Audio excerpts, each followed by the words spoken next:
Most modern internet debates about atheism and religion are stuck in a shallow, combative loop. They usually reduce the entire complexity of human existence down to a single question: is religion irrational, or has science replaced it? This friction relies on a specific assumption. We tend to believe that if you remove religious superstition, what remains is neutral, objective reality. Philosopher Charles Taylor destabilizes this entirely.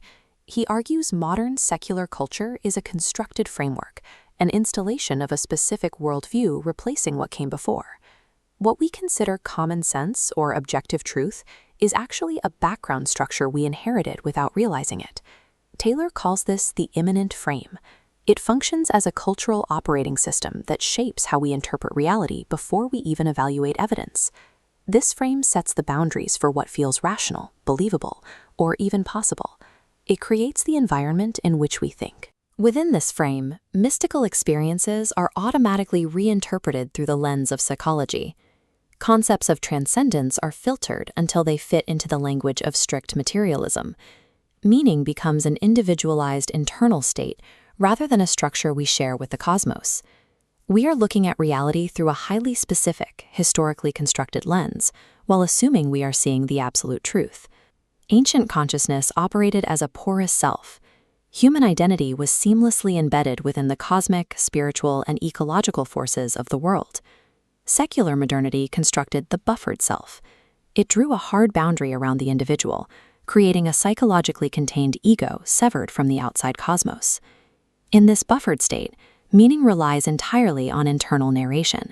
We experience the world as external to our private minds. This isolation caused a massive fragmentation of knowledge, artificially splitting psychology from spirituality and astronomy from ritual. Our modern feeling of existential separation is a specific design feature of this buffered operating system. Our fragmented categories make ancient integrated systems look like primitive superstition because we can no longer see their underlying logic. The Maya temporal systems operated as a recursive architecture. They used nested cycles to align the human interior with a patterned, predictable cosmic order. Gnosticism modeled something similar, using mythic language to describe consciousness becoming trapped in recursive self-modeling loops. For them, wisdom was the recognition of this misalignment.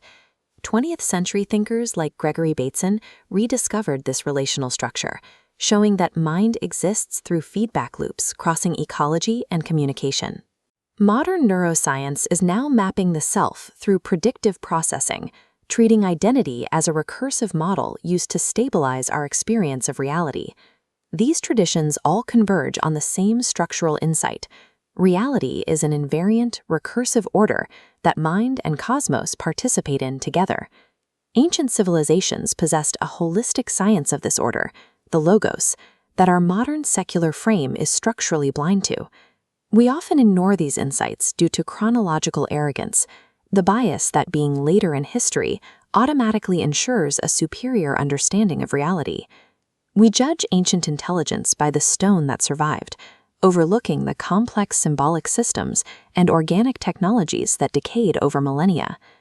Charles Taylor's work highlights the hidden metaphysical assumptions behind our secular objectivity, showing that our neutrality is itself a commitment. The real divide in history lies between those participating in a framework unconsciously and those who become aware of the framework itself. Secular consciousness is one historical configuration of the human search for reality,